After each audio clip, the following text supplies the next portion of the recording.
மீனராசி நண்பர்களே, இந்த வாரம் எப்படி இருக்க போகுது? என்ன நிறைய பார்த்துட்டீங்க, நிறைய பிரச்சனை சந்திச்சிட்டீங்க. மோட்ச ராசின்னு இது பேரு மீனராசிக்கு.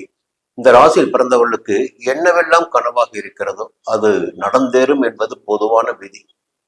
ஒரு நாளாவது அது கனவு நனவாகும். அதுதான் இந்த ராசியில் பிறந்தவர்களுடைய தலையெழுத்து. சரி, இந்த வாரம் எப்படி இருக்கும் போது பாத்தீங்கன்னா, ஞாயிற்றுக்கிழமை திங்கட்கிழமை உங்களுக்கு ஒரு சந்தோஷமான நாளாக இருக்கும்.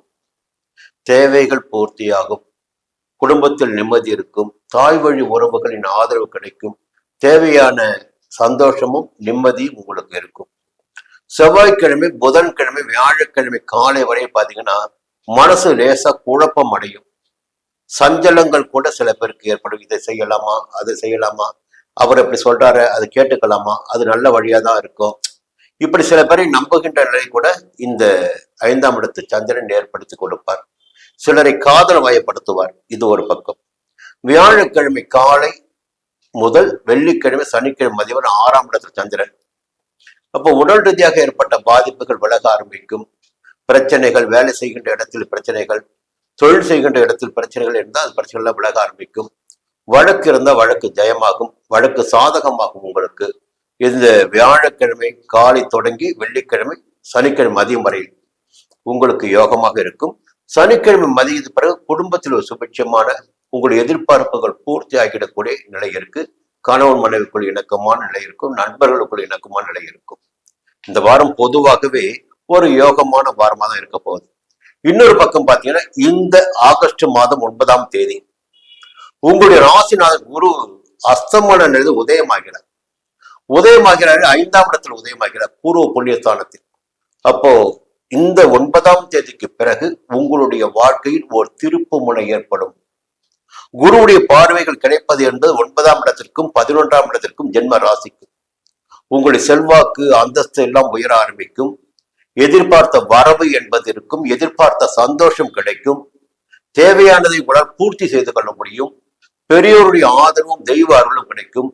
சிலருக்கு புதிய இடம் வீடு வாங்குகின்ற கனவு நனவாகும். இது ஒரு பக்கம். 6ஆம் இடத்துல கேது சஞ்சரிக்கிறார். என்னதான் பிரச்சனை வந்தாலும் அதையெல்லாம் சமாளித்துக் கொள்ளக்கூடிய சக்தி என்பது உங்களுக்கு இருந்து கொண்டிருக்கும். 6ஆம் இடத்து கேது உங்களுக்கு ஆற்றலை கொடுத்து கொண்டிருப்பார், உடல்நிலையை சீராக்குவார், எதிர்ப்புகளை இல்லாமல் செய்வார், எல்லாவற்றிலும் உங்களுக்கு சாதகமான நிலையினையே கொடுப்பார். பயப்பட வேண்டிய அவசியம் இல்லை. செவ்வாய் 4ஆம் இடத்துல, 2ஆம் இடத்து அதிபதி செவ்வாய் 4ஆம் இடத்துல, உடல் நிலையில் சின்ன சங்கடங்கள் வந்தாலும் உழைப்பு அதிகரித்தாலும் அதன் வழியாகவும் உங்களுக்கு ஆதாயமே கிடைப்பதற்கு வாய்ப்புகள் இருக்கிறது. சூரியன் 5ஆம் இடத்துல, புதன் 5ஆம் இடத்துல, கொஞ்சம் நிம்மதியான திட்டமிட்டு செயல்படுகின்ற வேலைகளில் உங்களுக்கு ஆதாயம் ஏற்படும். பொதுவாக எல்லா கிரகங்களும் இந்த வாரத்தில் உங்களுக்கு சாதகமாக சஞ்சரிக்கின்ற நிலையில் முக்கியமான ஒரு விஷயம் சுக்கிரன் 7ஆம் இடத்துல. சுக்கிரன் 7ஆம் இடத்தில் சஞ்சரிக்கின்ற போது எதிர்ப்பாளினர் விஷயத்தில் இந்த வாரம் கவனமாக இருக்கணும். திடீர் நட்பு, திடீர் உறவு, அதனால் பிற்காலத்தில் சங்கடங்களை சந்திக்க வேண்டிய சூழ்நிலை இந்த வாரம் தொடக்கத்தை ஏற்படுத்தி கொடுத்து விடும்.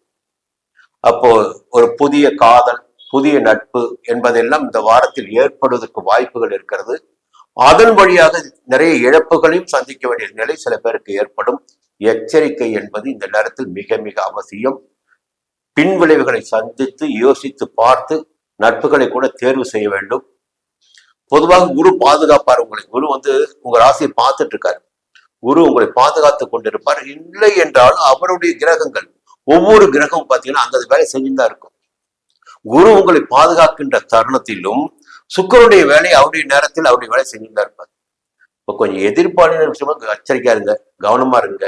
உங்களுக்கு இந்த வாரம் பொதுவா ஒரு யோகமான வாரம். நல்ல நேரம் தொடங்குகிறது. இந்த வாரத்தில் இந்த நல்ல நேரத்தை உங்களுடைய எதிர்காலத்திற்காக சரியாக பயன்படுத்திக் கொள்ளுங்கள். பிள்ளைகளுக்காக, குடும்பத்திற்காக, உங்களுடைய உயர்வுக்காக பயன்படுத்திக் கொள்ளுங்கள். மீண்டும் அடுத்த வாரம் சந்திக்கிறேன். நன்றி, வணக்கம்.